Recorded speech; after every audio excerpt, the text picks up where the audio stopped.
Alors, tout de suite, on va parler de cette fusillade dans une école secondaire en Colombie-Britannique. On parle d'au moins 10 morts, 25 blessés pour le moment. Dans les morts, on inclut le tireur présumé.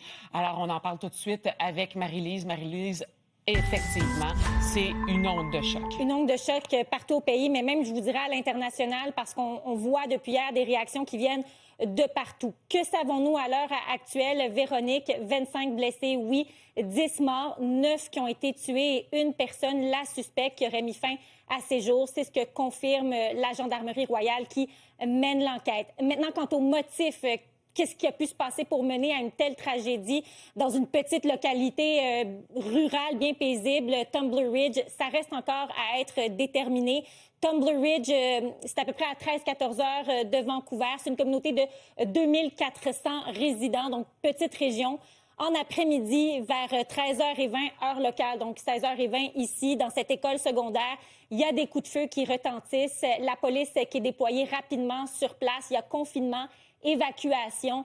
Ensuite, bien, la police, malheureusement, confirme le décès de 6 personnes qui ont été retrouvées à l'intérieur de ces murs. Il y a une personne qui a ensuite perdu la vie lors du transport vers un centre hospitalier. Et là, ce qui demeure encore à être éclairci à cette heure-ci, Véronique, c'est que 2 autres personnes qui ont été retrouvées sans vie dans une maison de cette municipalité.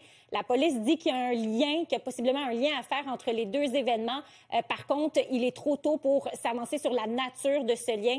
Et finalement, la 10e personne à avoir perdu la vie, bien, c'est cette suspecte, une femme. On parle d'elle en disant qu'elle a les cheveux bruns, qu'elle avait une robe.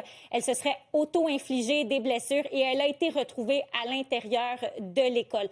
Comme mentionné, c'est la Gendarmerie royale qui mène l'enquête. On leur a posé la question à savoir, est-ce qu'il pourrait y avoir d'autres personnes blessées? Est-ce que le bilan est fixe? Je vous laisse entendre un porte-parole.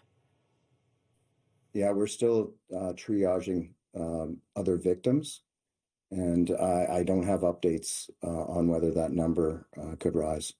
The scene was very dramatic, and there were multiple victims that are still being cared for. So we have 2 scenes. We have the school, and then we have found 2 other persons deceased at a residence in Tumbler Ridge that we're trying to determine the connection to this event. We believe they're connected, but we're not in a position to provide that. Il y a quand même un décalage horaire entre le Québec et la Colombie-Britannique, 3 heures, donc un peu plus tôt là-bas, mais au fil de la journée, on pourra obtenir un peu plus d'informations. Véronique, c'est quand même rare au Canada, surtout si on se compare aux États-Unis, d'avoir des fusillades comme celle-ci, surtout dans un milieu scolaire. On vous dresse un peu un portrait de ce qu'on a connu au cours des dernières années au pays en milieu scolaire. Alors, évidemment, Polytechnique, c'est ce à quoi on pense au Québec. C'était à l'université, pas dans une école secondaire, mais quand même tragique. 14 morts, le tireur, 14 blessés. Université Concordia. Ensuite, en Ontario, il y en a eu dans des écoles secondaires. Saskatchewan également. Et puis, on arrive à finalement 2026, hier, tragédie à Tumbler Ridge, où, en ce moment, on le rappelle, le bilan 10 morts, incluant le tireur présumé, ainsi que 25 blessés. Merci, Marie-Lise. Au revoir.